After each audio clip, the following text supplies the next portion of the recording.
देखिए कक्षा 10वीं विषय गणित इकाई 10 व्रत प्रश्नावली 10.2 का प्रश्न क्रमांक 11। सिद्ध कीजिए कि किसी व्रत के परिगत समांतर चतुर्भुज ABCD एक समांतर चतुर्भुज समचतुर्भुज होता है। ध्यान दीजिए हमने एक ABCD समांतर चतुर्भुज बनाया है, तो हमें क्या दिया है उसको ध्यान से देखेंगे। हमें दिया है क्या ABCD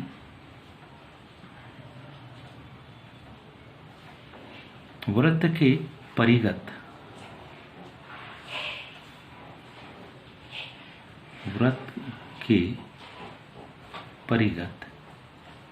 एक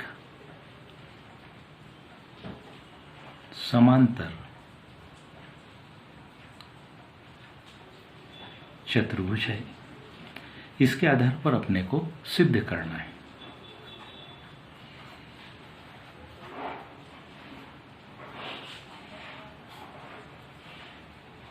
सिद्ध करना है का तथ्य अगर देखें तो वो है कि अगर ये ABCD समांतर चतुर्भुज है, वृत्त के परिगत बना है, तो हमको सिद्ध करना है कि ABCD समचतुर्भुज होगा।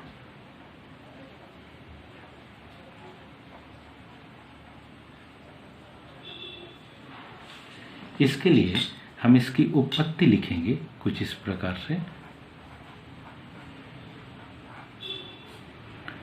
इसकी हम उत्पत्ति लिखेंगे। उत्पत्ति में शुरुआत हम करेंगे क्योंकि वृत्त के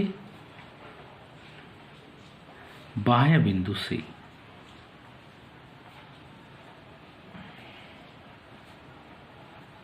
खींची गई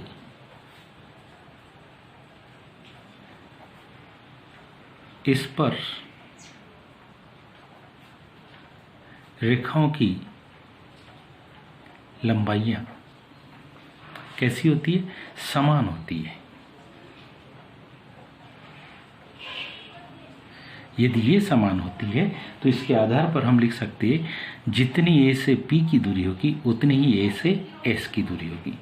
AP बराबरी से AS समीकरण नंबर, क्योंकि हमने बाईं तरफ AP को रखा है तो अब हम B बिंदु से जो स्पर्श रेखा लिखेंगे उसमें बाईं तरफ अब BP को रखेंगे। BP बराबरी से क्या? BQ की,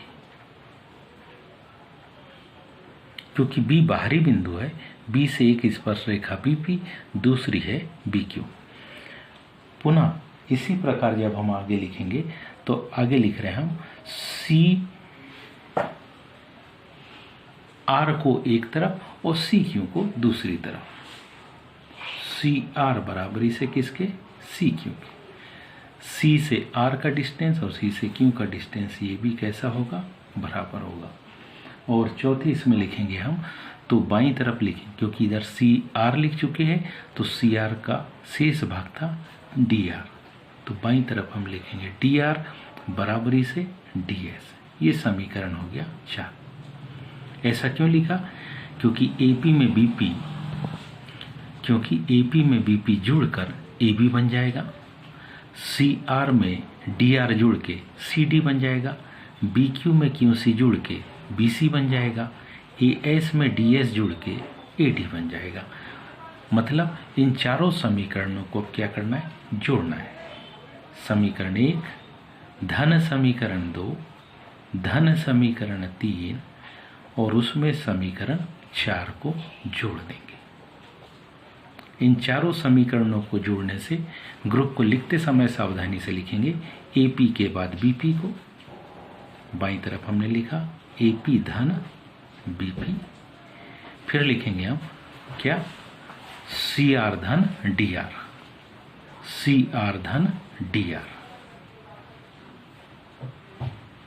जैसे बाईं तरफ ग्रुप में लिखा है बिल्कुल ठीक वैसी दाहिने तरफ के भी ग्रुप को पहचाने।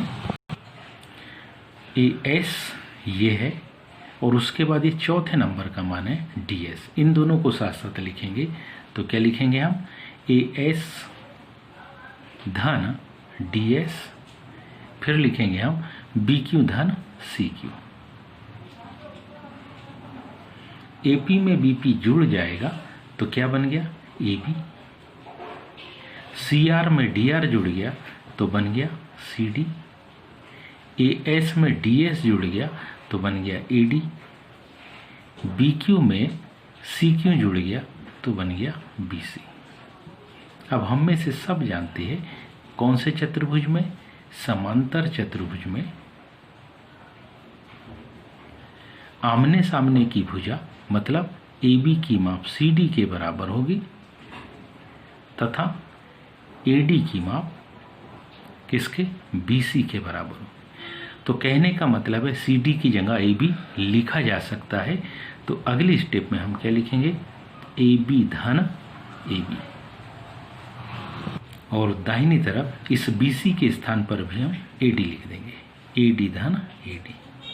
इससे क्या, AB में AB जुड़ गया तो AB में AB जुड़कर 2AB बन गया, AD में AD जुड़ के 2AD बन गया। AB बराबर AD हो जाएगा क्योंकि 2 से 2 कट जाता। AB की माप AD के बराबर आ गई। अब जैसे ही AB की माप AD के बराबर आ गई तो हम जानते हैं क्या, हम जानते हैं कि AB भुजा की माप CD के बराबर थी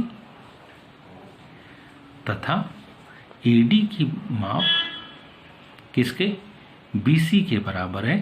क्यों, समांतर चतुर्भुज की कौन सी भुजा, ये सम्मुख भुजाएं, समांतर चतुर्भुज की सम्मुख भुजाएं हैं इसलिए आपस में बराबर होगी। लेकिन ये जो समीकरण 1 है और ये जो समीकरण 2 है, इन दोनों को मिलकर देखिए, AB की माप और AD की माप आपस में इसमें बराबर है, तो मतलब CD और BC भी बराबर हो गए। तो कौन कौन से समीकरण 1, इसको हम 5 लिख दें और इसको हम 6 लिख दें। तो कौन कौन से समीकरण के द्वारा, समीकरण 5 और 6 द्वारा। समीकरण 5 हुआ किसके द्वारा, समीकरण 6। इन दोनों समीकरणों की सहायता लेंगे। समीकरण 5 और 6 को जैसे ही मिलाएंगे हम पाएंगे AB बराबर AD, AB CD के बराबर, AD BC के बराबर। AB जब AD के बराबर है मतलब CD और BC भी आपस में बराबर है। मतलब चारों की चारों भुजा हम क्या लिख सकते हैं, हम चारों भुजा मतलब AB बराबर किसके, BC के, BC बराबर CD के और CD बराबर किसके, AD के। जिस चतुर्भुज की चारों भुजा आपस में बराबर हो जाती है तो वह चतुर्भुज कौन सा, समचतुर्भुज कहलाता है। इसलिए हम लिख सकते हैं ABCD सम चतुर्भुज है और यही अपने को सिद्ध करना था। हम लिखेंगे अतः सिद्ध हुआ। उम्मीद है आप सभी को समझ में आया होगा। आज के लिए इतना ही, शेष कल।